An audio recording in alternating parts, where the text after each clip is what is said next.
Inilah Injil suci menurut Lukas.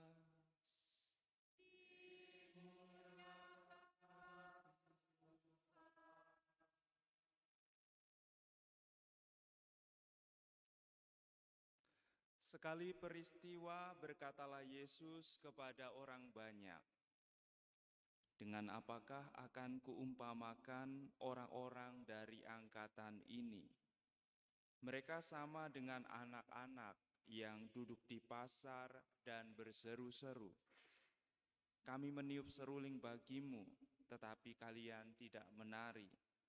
Kami menyanyikan kidung duka, tetapi kalian tidak menangis.' Sebab ketika Yohanes Pembaptis datang, dan ia tidak makan roti dan tidak minum anggur, kalian berkata, 'Ia kerasukan setan.' Kemudian Anak Manusia datang, ia makan dan minum, dan kalian berkata, 'Lihatlah, seorang pelahap dan peminum, sahabat pemungut cukai dan orang berdosa.' Tetapi hikmat dibenarkan oleh semua orang yang menerimanya." Demikianlah sabda Tuhan.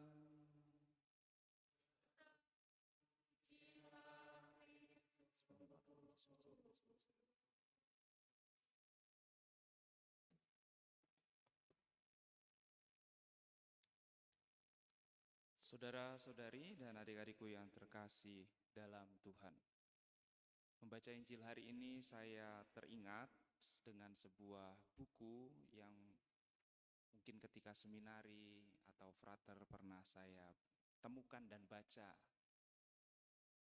Judul bukunya apa saya tidak ingat, tetapi di dalam salah satu tulisan di dalam buku itu ada tulisan yang menggelitik kalau dibaca oleh para calon imam dan juga romo. Di situ ada judulnya Litani Serba Salah Seorang Imam, ya. Judul tulisannya itu.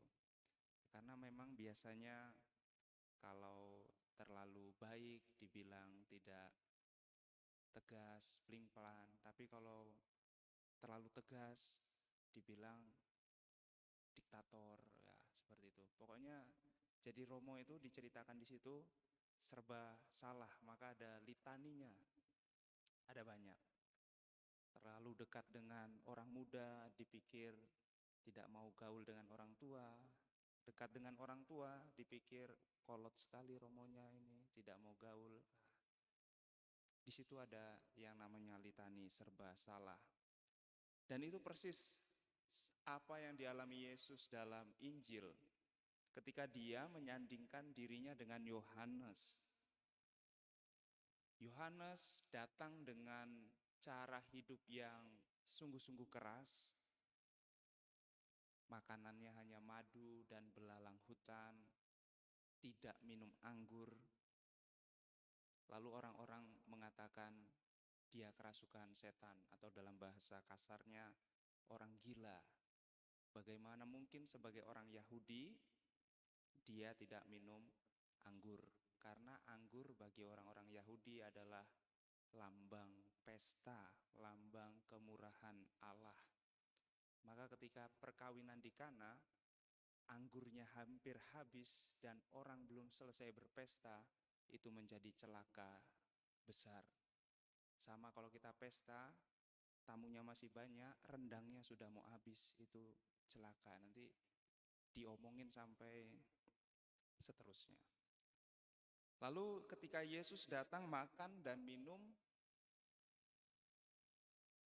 mau hadir di tengah-tengah mereka, mengikuti tradisi mereka, lalu mereka mengatakan dasar peminum, ya, atau dalam bahasa kasarnya dasar orang rakus.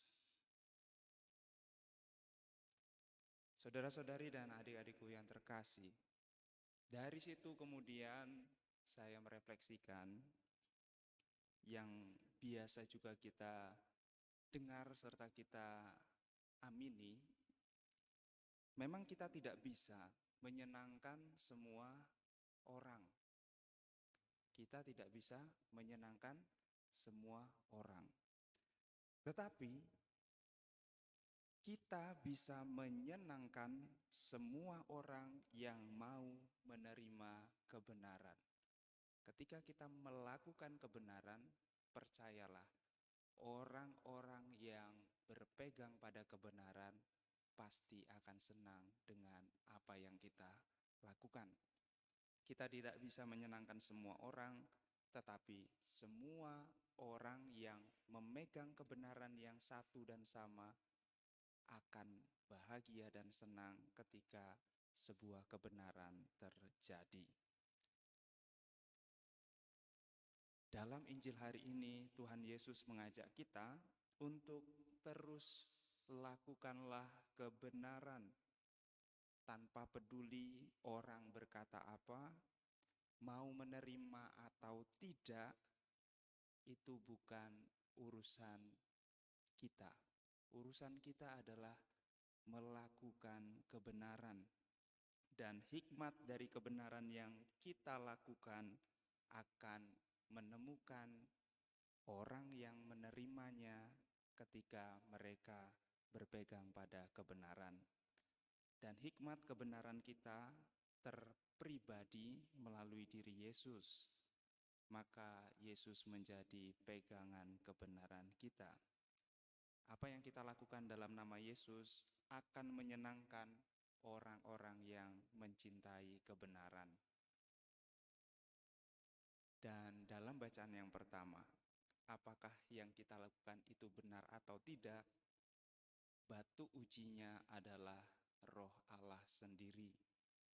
Dalam 1 Timotius, Kristus ketika menyatakan dirinya dalam rupa manusia adalah Allah,